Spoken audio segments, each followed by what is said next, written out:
Hi, ഞാൻ doctor Anju. ഈ ചൂടുകാലത്ത് patients ഏറ്റവും കൂടുതൽ കംപ്ലയിൻറ്റ് ചെയ്യുന്നത് ഹെയർ ഡ്രൈനെസ്സും ഹെയർ ഫോളും ഡാൻഡ്രഫും പോലെയുള്ള പ്രശ്നങ്ങളാണ്. ഒരു പ്രോപ്പർ കെയർ അല്ലെങ്കിൽ സ്കാൽപ്പ് ഡാമേജ് കൂടി വേഴ്സൺ ആവാൻ സാധ്യതയുണ്ട്. അപ്പം നമുക്കിന്ന് സയൻറ്റിഫിക്കലി പ്രൂവൺ ആയിട്ടുള്ള കുറച്ച് ഇമ്പോർട്ടൻറ്റ് ടിപ്സ് നോക്കാം.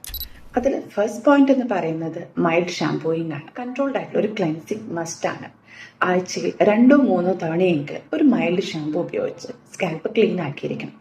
മൈൽഡ് ഷാംപൂ എന്ന് പറയുമ്പോൾ ഏതെങ്കിലും ഒരു ബേബി ഷാംപൂ ഉപയോഗിച്ചാലും മതി. ഓവർ ഷാംപൂയിങ് അല്ലെങ്കിൽ over washing scalp barrier damage ചെയ്ത് ഡ്രൈനസ് കൂട്ടാൻ സാധ്യതയുണ്ട്. അതുപോലെ തന്നെ വളരെ ഇമ്പോർട്ടൻ്റ് ആയിട്ടുള്ള ഒരു പോയിന്റാണ് ഓയിൽ ആപ്ലിക്കേഷൻ. ഓയിൽ ആപ്ലിക്കേഷൻ വഴി സ്കാൽപ്പ് ഹൈഡ്രേഷൻ മെയിൻറ്റെയിൻ ചെയ്യാൻ സഹായിക്കും. അതുപോലെ തന്നെ ഓയിൽ ആപ്ലിക്കേഷൻ ബ്ലഡ് സർക്കുലേഷൻ കൂട്ടുകയും ഹെയർ റൂട്ട് സ്ട്രെങ്തൻ ചെയ്യാനും ഹെയർ നന്നായി വളരാനും സഹായിക്കും. Third point UV protection for hair. Direct sunlight ഹെയറിനെ damage ചെയ്യുകയാണ് ചെയ്യുന്നത്. അതുകൊണ്ട് തന്നെ പുറത്തിറങ്ങുന്ന സമയത്ത് സ്കാർഫോ കൊടയോ അല്ലെങ്കിൽ ഒരു ക്യാപ്പോ യൂസ് ചെയ്യാൻ ശ്രദ്ധിക്കുക. ഈ ചൂട് സമയത്ത് വളരെ ഇമ്പോർട്ടൻ്റ് ആയിട്ടുള്ളൊരു പോയിന്റാണ് ഹൈഡ്രേഷൻ. ചൂടുകാലത്ത് ഡീഹൈഡ്രേഷൻ വളരെ കോമൺ ആയിട്ടുള്ളൊരു പ്രശ്നമാണ്. ഡീഹൈഡ്രേഷൻ സ്കാൽപ്പ് ഹെൽത്തിനെയും ഹെയർ ഹെൽത്തിനെയും ഡാമേജ് ചെയ്യുകയാണ് ചെയ്യുന്നത്.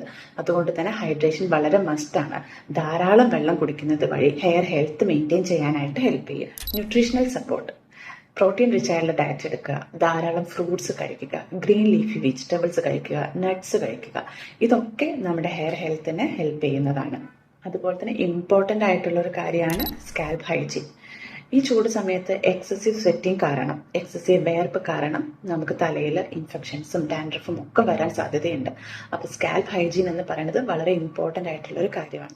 ഈ ചൂട് സമയത്ത് നിങ്ങൾ വളരെ സിമ്പിൾ ആയിട്ടുള്ള ഈ ഗൈഡ് ലൈൻസ് ഫോളോ ചെയ്യുകയാണെങ്കിൽ നിങ്ങൾക്കൊരു healthy hair, strong hair maintain ചെയ്യാനായിട്ട് സാധിക്കും.